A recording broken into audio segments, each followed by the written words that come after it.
ભારત માતા કી ભારત માતા કી ભાઈઓ બહેનો, આજે વિશ્વ સિંહ દિવસ વિશે મારે આપને ખાસ વાત કહેવાની છે. ભાઈઓ બહેનો, મારા પ્રશ્નનો જવાબ આપજો. શું તમને ક્યારે સિંહ રસ્તામાં નડે છે? ના. શું તમારા ભણતરમાં દખલગીરી કરે છે?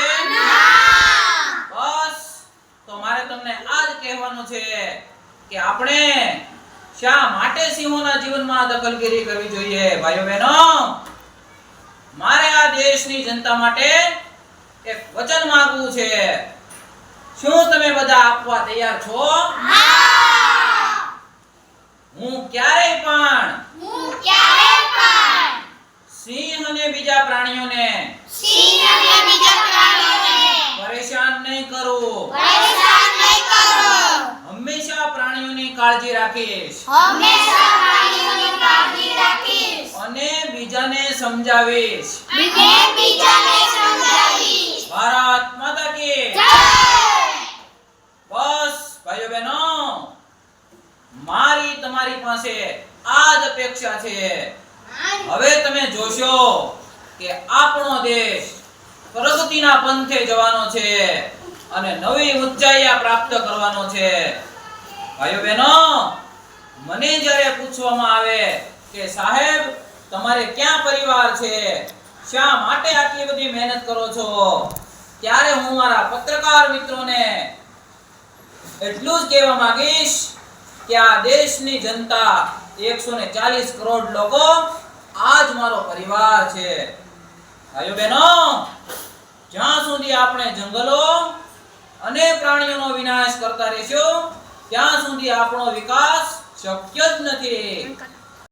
ખેડૂતો, મહિલાઓ અને ગરીબો આ ચાર મારા વિકાસના લક્ષ્ય છે. પણ ભાઈઓ બહેનો, હવે સમય આવી ગયો છે. મારે આ વિકાસના પાયા બદલીને સિંહ અને જંગલોના વિકાસને મારે પાયા બનાવવા પડશે. ભાઈઓ બહેનો, સિંહની વસ્તી જો નામશેષ થઈ જશે ને તો આપણે જંગલોનો રાજા ક્યાંથી લાવીશું? અને જો રાજા જ નહીં હોય તો આપણે બાળકોને વાર્તામાં કેમ શીખવીશું? એક સિંહ હતો, તે જંગલનો રાજા હતો.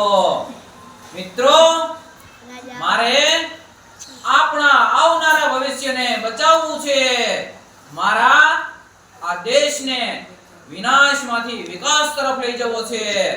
તો શું તમે બધા મારી સાથે જોડાશો?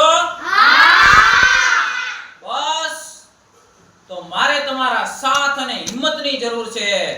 ભાઈઓ બહેનો, જો આપણે સાથે હશું તો ગમે તેવી આફતને પણ અવસરમાં ફેરવી શકીશું. અમને નાખો જિંદગીની આગમાં, અમે તેને પણ ફેરવીશું બાગમાં. હવે તો એક જ લક્ષ્ય છે અમારું, સબકા સાથ, સિંહ કા વિકાસ. નમસ્તે.